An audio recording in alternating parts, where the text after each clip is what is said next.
your sister. And what's your name? Dee. And Amir. Amir, and you guys are close friends of Serena. You're close friends of Serena? Yeah, well, close friends with Dee. Oh, yes. And then met through Serena as well, yes. So this is a very unique wedding. We did a Sikh Punjabi wedding in a chapel, converted into a gurdwara. And it was a big learning curve for the family and for everyone to put it together in the UK, United Kingdom. I just want to know what you guys felt and what happened, and something we can learn or something the other people who are scared to have a wedding of such a kind. What would you suggest, and what are your reactions to this, please?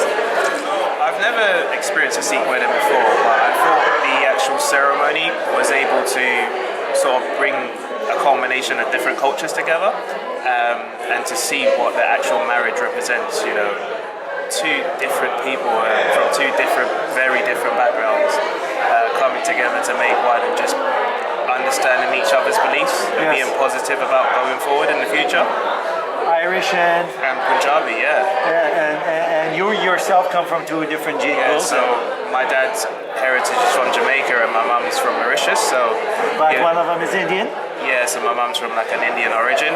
So I understand the Asian culture, and obviously I'm part of it, so I love it. I'm used to the food and the experiences and the weddings as well. I've never been to a Sikh ceremony, but I've been to an Indian wedding, so I know what to expect in terms of the partying and the food and the enjoyment. So thank you. It's fun, I actually thought it was a service that, for any faith or any belief, is actually can be considered universal. What it really makes you see is that it helps you to see that that people aren't different because of the different faiths and beliefs. That's right. And it really showed, because I think there's definitely hesitation, or people are a bit scared about different people and like different cultures, and they don't understand what they're saying. And to be honest, I don't always know what they're saying. That's right.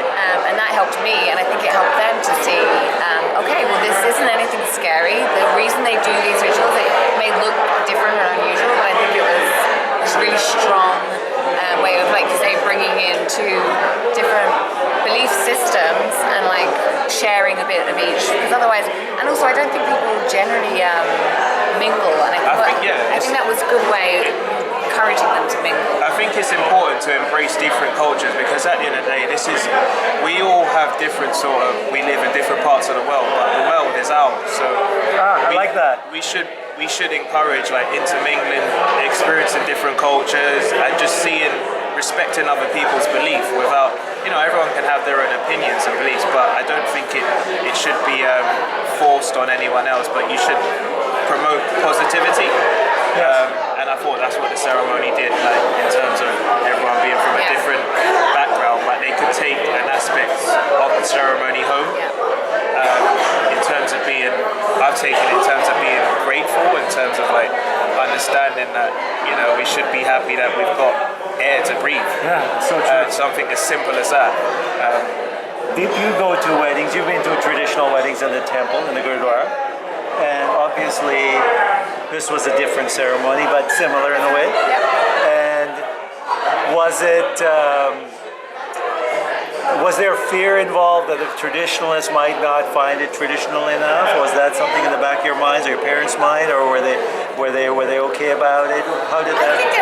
I think everyone was very good about it, and I think it still was very traditional. I mean, everything that they did, is the same. It's just there's a different translation and language which you don't normally get. Right.